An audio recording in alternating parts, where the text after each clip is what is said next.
Assalamualaikum warahmatullahi wabarakatuh. Alhamdulillahilladzi arsala rasulahu bil huda wa dinil haqq liyudhhirahu 'alad dini kulli wa kafa billahi shahida.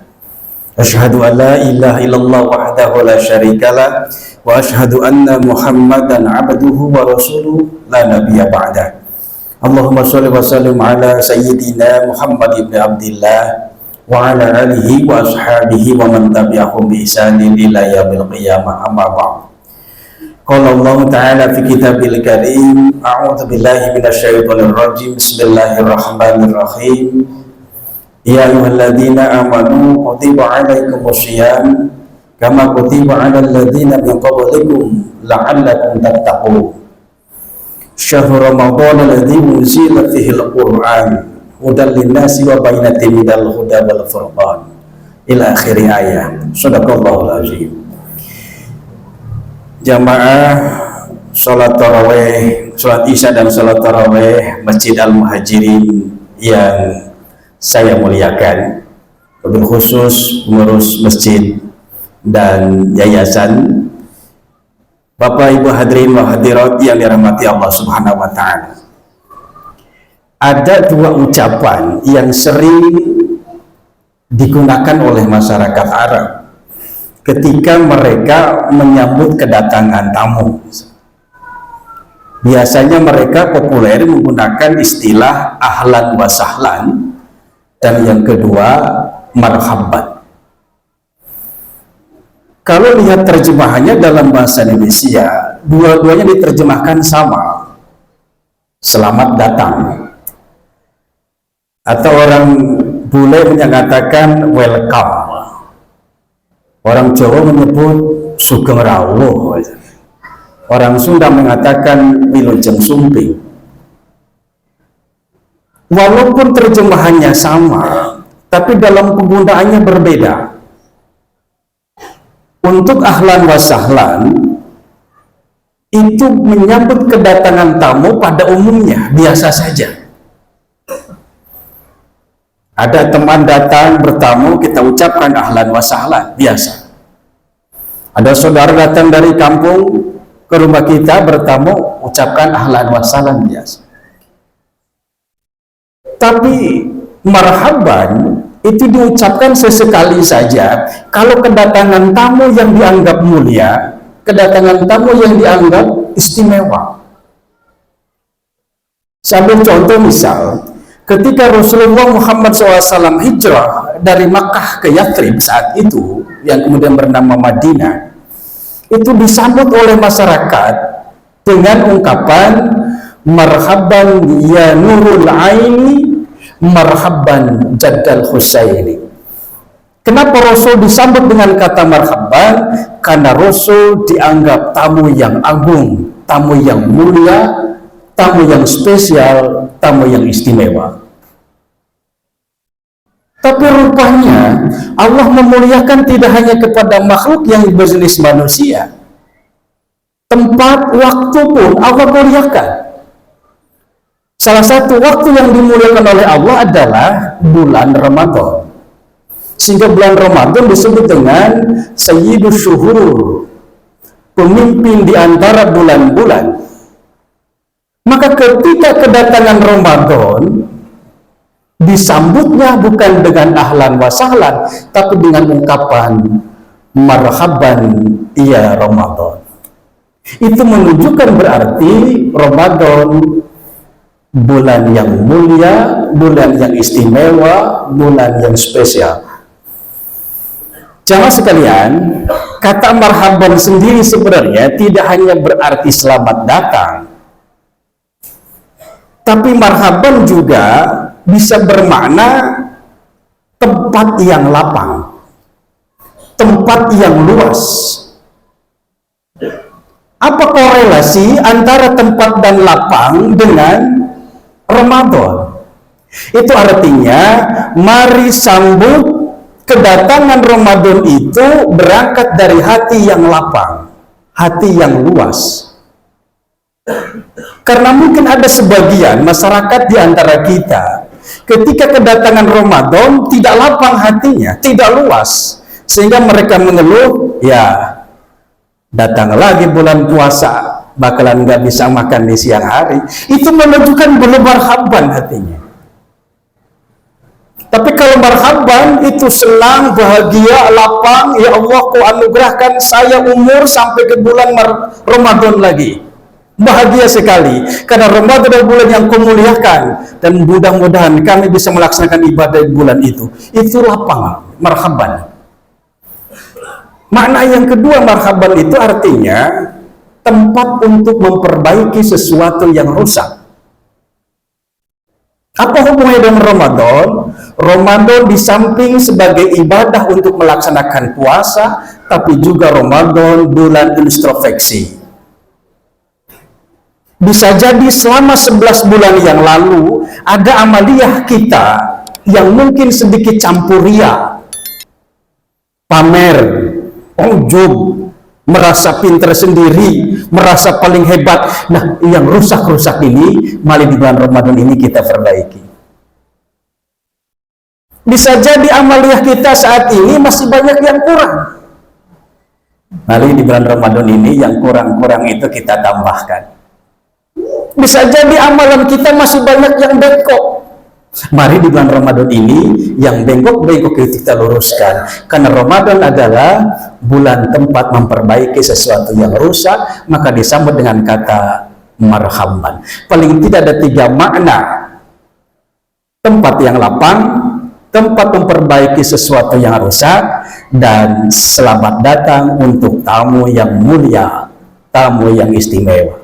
Pertanyaannya adalah, di mana letak keistimewaan Ramadan itu sehingga disambut dengan ungkapan marhaban? Yang pertama paling tidak, tadi Pak Ustadz sudah bacakan Al-Baqarah 185 itu. Yang pertama, Ramadan disambut dengan marhaban sebagai tamu yang istimewa karena pada bulan ini, bulan Ramadan, Allah turunkan mukjizat terbesar Rasulullah, Al-Quranul Karim. A'udzubillahi minasyaitonir rajim. Syahrul Ramadan alladzi unzila fihil Qur'an. Bulan Ramadan yang di dalamnya diturunkan kitab suci Al-Quran, yang merupakan mukjizat terbesar bagi Rasulullah dan juga untuk umatnya. Kenapa Allah turunkan Al-Quran itu? Allah jelaskan dalam ayat berikutnya, hudan linnas wa bayyinatin minal huda wal furqan. Ada 3 fungsi dari ayat itu. Al-Quran diturunkan sebagai guidance, sebagai pedoman hidup, sebagai way of life. Kemana kita akan mengarah, bagaimana kita berinteraksi sosial, Al-Quranlah pedomannya. Dari mana kita datang, di mana kita sekarang, dan kemana kita akan pulang, Al-Quranlah jawabannya. Yang kedua, Al-Quran sebagai penjelas dari petunjuk itu. Sudah dijelaskan di Al-Quran bagaimana cara menyembah Allah, siapa Tuhan kita, dijelaskan dalam Al-Quran, wabayinat. Dan yang ketiga, fungsi dari Al-Quran itu adalah wal furqan, pembeda antara yang baik dengan yang buruk, yang hak dengan yang batil, yang salah dengan yang benar. Jadi kebenaran yang selama ini menurut teori relativisme, orang-orang filsafat mengatakan tidak ada kebenaran mutlak, karena kebenaran itu relatif. Karena yang digunakan parameter orang mereka adalah logika. Kita sebagai umat Islam, parameter kebenaran itu adalah Allah, Al-Quranul Karim. Al-haqqu min rabbika fala takunanna minal mumtarin. Kebenaran mutlak itu datangnya dari Allah, maka kita jangan termasuk orang yang ragu dengan kebenaran itu. Mari kita lihat kalau kebenaran itu relatif menurut manusia. Indonesia dijajah selama 3,5 abad oleh Belanda. Rakyat kita menderita, hak-hak rakyat diambil, tanah-tanah dirampas. Orang nenek moyang kita diperlakukan dengan tidak manusiawi. Kata orang Indonesia, penjajah itu buruk, salah, tidak benar. Tapi kata orang Belanda, oh, kami bangsa yang kuat, kami bangsa yang hebat, kami benar, kami kuat, bisa menjajah bangsa lain. Kan relatif jadinya. Kalau kebenaran itu ukurannya logika manusia. Oleh karena itu Allah jelaskan dengan mukjizat terbesar Nabi Muhammad yang diturunkan bulan Ramadan, kebenaran itu datangnya dari Allah. Allah turunkan Al-Quran untuk membedakan mana yang benar, mana yang salah, mana yang baik, mana yang buruk, mana yang hak dan mana yang batil. Itulah keistimewaan Ramadan. Yang kedua, diampuni semua dosa-dosa yang pernah kita lakukan. Jamaah sekalian, sadar atau tidak, ingat atau lupa, besar atau kecil, kita pernah melakukan dosa. Semua kita tanpa terkecuali. Al-insanu mahalul khata wan nisyan. Bukankah manusia tempatnya salah dan lupa? Oleh karena itu Allah memberikan fasilitas untuk mencuci dosa-dosa kita supaya kita bersih lagi. Nah, salah satu dari sekian banyak alat untuk mencuci dosa-dosa itu adalah puasa. Ya ayyuhalladzina amanu kutiba alaikumussyiyam kama kutiba alal ladzina min qablikum la'allakum tattaqun. Rasul mengatakan, man shoma ramadhana imanan wa ihtisaban ghufira lahu ma taqaddama min dhanbi. Allah telah wajibkan kepada kalian orang yang beriman untuk berpuasa, sebagaimana juga telah wajib kepada umat sebelum kalian, agar kalian menjadi orang-orang yang bertakwa. Rasul jelaskan, siapa yang berpuasa di bulan Ramadan dengan landasan iman dan mengharap ridha Allah, ghufira lahu ma taqaddama min dhanbi, maka dosa-dosanya dihapus, bersih. Apalagi sholat tarawih yang akan kita lakukan.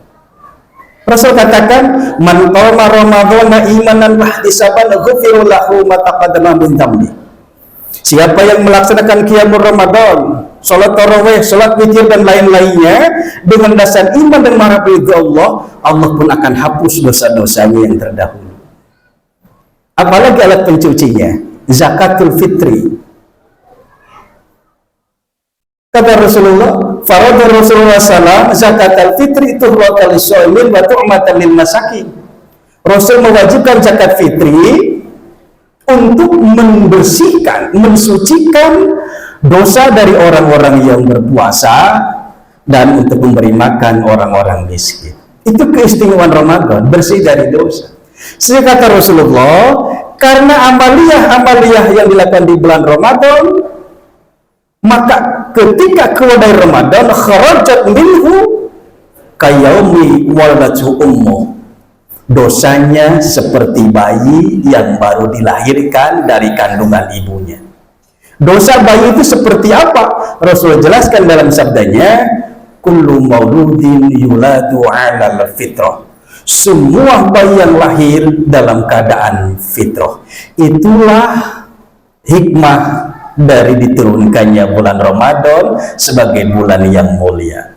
Terakhir, karena waktu yang terbatas, dari sekian banyak keistimewaan Ramadan, karena Ramadan dipanggil, disambut dengan ungkapan marhaban, diantaranya juga adalah dikabulkannya segala doa.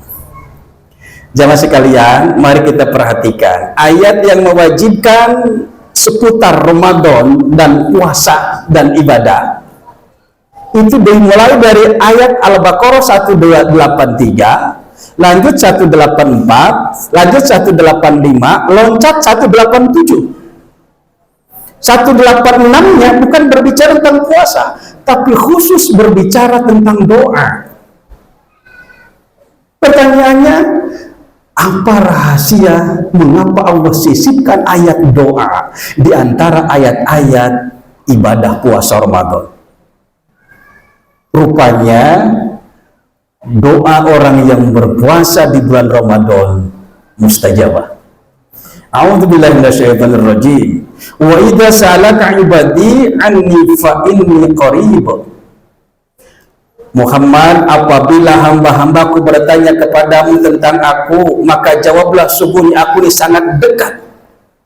Tapi kadang-kadang hambanya aja yang gak mendekat kepadaku.